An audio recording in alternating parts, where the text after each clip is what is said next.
You smell that? It smells like game day. It smells like a Clark show is loading. It is an Indiana Fever game day. Top of the morning. I cannot wait for this Indiana Fever matchup versus the Toronto Tempo. I will be live streaming for the game. Make sure you pull up and join me. We have a blast. I'm telling you, the chat be lit.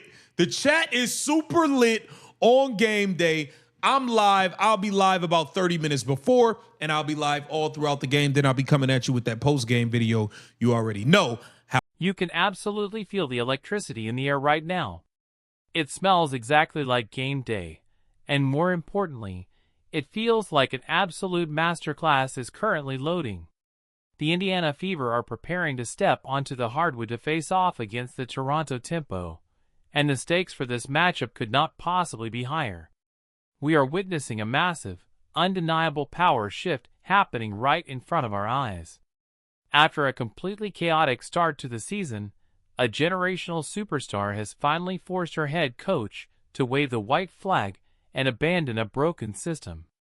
But if you think for 1 second that this expansion team from Toronto is just going to roll over and hand Indiana a victory, you are entirely mistaken.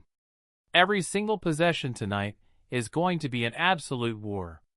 You are locked into WNBA Verdict, the only platform brave enough to cut through the corporate spin and deliver the raw truth about the hardwood. Smash that subscribe button, hit the like, and let's break down exactly how the Indiana Fever can survive this gauntlet, and why the coaching staff needs to stay completely out of the way. To truly understand the gravity of tonight's matchup, we have to expose the glaring, indisputable reality of the Indiana Fever season so far. We are officially looking at a tale of two completely different basketball teams. Through the first 10 games of the year, the Fever looked like an unmitigated disaster. They were stumbling to an incredibly mediocre 5-5 record, playing a sluggish, isolation-heavy brand of basketball that was painful to watch. The offensive scheme was entirely stagnant, frequently devolving into the Kelsey Mitchell show, where ball movement died, and Caitlin Clark was inexplicably relegated to standing in the corner. But the absolute second that this roster abandoned that toxic system and handed the keys entirely back to their superstar point guard, the entire geometry of the court changed. Playing fast-paced, read and react. Clark ball. This team is currently sitting at a flawless 3-0. The numbers absolutely do not lie. Clark gave the coaching staff 10 games to prove their system worked. It completely failed, and now she has rightfully seized control of the franchise. But this offensive renaissance didn't happen by accident. It happened because the Fever finally resurrected the most unguardable play in professional basketball. The high pick-and-roll action between Caitlin Clark and Aaliyah Boston is a literal cheat code, and the fact that the coaching staff ever tried to go away from it borders on tactical sabotage. When you allow Clark to operate in the pick-and-roll, you place the opposing defense in a terrifying, unsolvable bind. If the defense plays drop coverage, Clark will effortlessly pull up from the logo and bury a three-pointer right in their face. If they aggressively trap or hedge, Clark possesses the elite vision to split the double team. How that goes. It is an Indiana Fever game day, and Stephanie White might be up to some of her old slew of tricks. And I think that could be more than detrimental to the team. We got to get into it. Welcome to Keep the Vision. Make sure you like, comment, subscribe, share the channel, hit that bell notification and hype the video. That'd be greatly appreciated as always. Indiana Fever taking on the Toronto Tempo today in what I think will be a hell of a battle. I've been telling y'all, you guys keep looking at this schedule and looking at teams and just penciling in victories. We just fought tooth and nail, life or death, and was bailed out 3 and hit Boston perfectly in stride as she rolls to the basket. This exact dynamic recently led to the first tandem in WNBA history recording 30-point double-doubles in the exact same game. If the Fever want to dismantle the Toronto Tempo tonight, the offense needs to run through this specific action on almost every single half-court possession. However, A brilliant scheme means absolutely nothing if you cannot finish the job at the rim, and that brings us to the most infuriating epidemic currently plaguing this roster. The Indiana Fever are leaving a staggering amount of points completely on the floor because highly paid professionals cannot convert point-blank layups. In recent outings, we have watched Aaliyah Boston miss 5 consecutive shots within 3 feet of the basket. We have watched Lexi Hull and Kelsey Mitchell completely smoke wide-open transition looks. In the last game alone, Caitlin Clark should have easily walked away with a massive 15-assist masterclass, but her teammates completely botched roughly 8 flawless passes right at the rim. You cannot survive against highly competitive teams when you are actively refusing to convert the easiest, highest percentage shots in the sport. The absolute second key to winning tonight's game is fundamentally simple. The front court and the back court must finish strong at the basket. And they are going to need every single one of those points tonight, because the Toronto Tempo are walking into this arena ready to capitalize on any sign of weakness. Do not look at their record and assume this is a guaranteed victory. The Tempo are a dangerous, hungry expansion roster, and they possess a massive advantage sitting right on their sideline. Caitlin Clark will be looking directly across the court at Sandy Brondello, a brilliant tactical mind who completely adores Clark's game and understands exactly how to structure a modern offense. It is no secret that the entire Fever fanbase actively wishes Brondello was the one drawing up plays for Indiana. This creates a terrifying coaching mismatch. If Stephanie White attempts to revert back to her stubborn, slow-paced habits, Brondello will ruthlessly expose those flaws and outcoach her on national television. The Fever cannot afford to take their foot off the gas for a single quarter. But the true nightmare matchup isn't just in the coaching box. It is currently standing in the Toronto backcourt.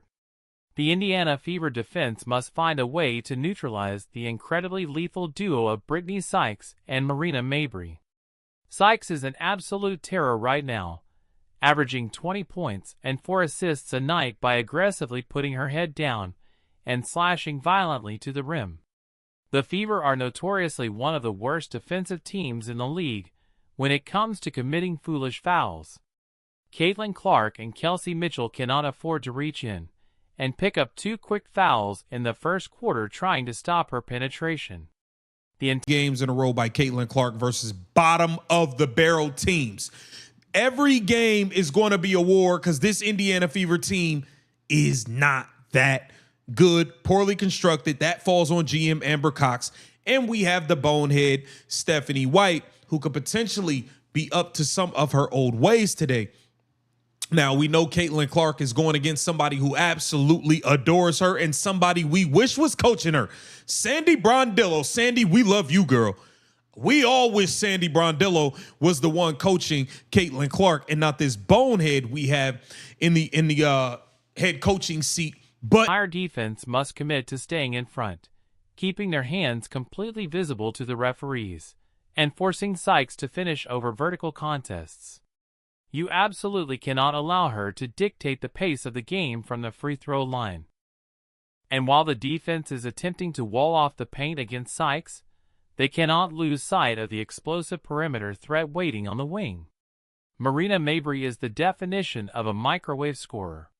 She is incredibly streaky, but the absolute second she sees one shot go through the net, she possesses the capability to drop 35 points and completely take over a basketball game.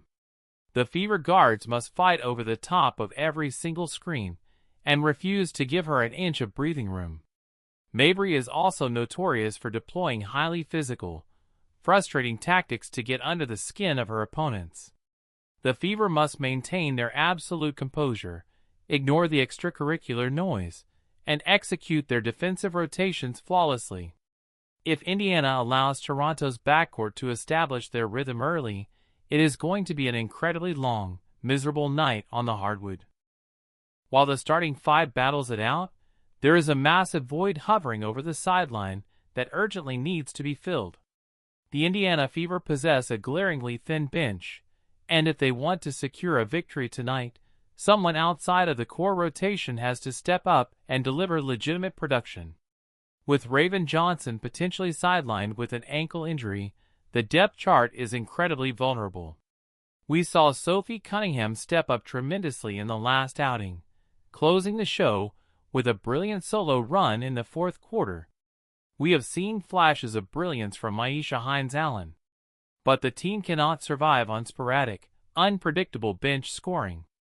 Whether it is Michaela Onyenwere crashing the offensive glass or Cunningham catching fire from deep, the second unit must provide a reliable spark to keep the offense afloat when the starters need a breather.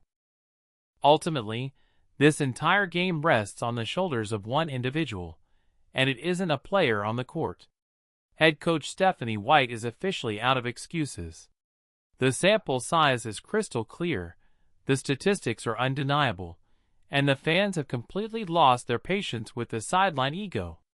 The absolute final key to securing a massive victory over the Toronto Tempo is for the coaching staff to stay completely out of Caitlin Clark's way. Stop worrying about the independent media, stop taking shots at content creators who are simply exposing the truth on film, and start focusing entirely on getting out of your own way. The Indiana Fever have the greatest offensive engine in the world wearing number 22.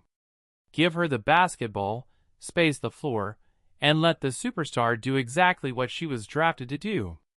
Get down in the comments and let me know exactly how you think tonight's war is going to play out.